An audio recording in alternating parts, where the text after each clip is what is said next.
Bu joydan aniq bunaqa narxga 3 xonali uy ola olmaysiz. Hozir biz sizga ko'rsatadigan uyimizda 2 xonali uyi narxida 3 xonali uyni ko'ramiz. Hozir men sizlarga uyimizni 3 ta afzal tomonini ko'rsataman. Birinchisi, G'ofurg'ulom metrodan chiqishinglardagi mana shu dom. Ikkinchi afzallik tomoni 3 xonali uyni 2 xonali uyi narxida sotib olasiz. Uchinchi afzalligi esa uyingizdan tunu kun mana shunaqa manzara ko'rinib turadi.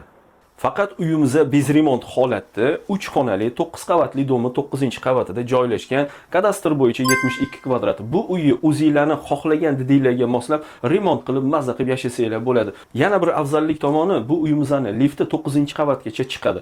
Ko'p mana shunaqa 9 qavatli domlarda lift 8-qavatgacha chiqadi. Bir qavat peshkom chiqishinglarga to'g'ri keladi. Bu yoqda esa shunday liftdan chiqishinglardan xonadonga kirib kelasizlar. Hurmatli kuzatuvchilar, mana shunaqa 3 xonali uylar mana shu hududda 100 ming dollardan baland. Sababi remont, mebel, texnika. Bizning uyimizda esa bez remont bo'lganligi uchun narxini 72.500 dollarga uy egasi bilan gaplashib ko'ndirib qo'ydik. Pastda raqamlarimiz turibdi, bemalol aloqaga chiqsanglar bo'ladi. Mabodo o'zingizlarning uylarni ham sotmoqchi bo'lsanglar yoki sotib olmoqchi bo'lsanglar, bemalol uy-joy sitiga murojaat qilishinglar mumkin.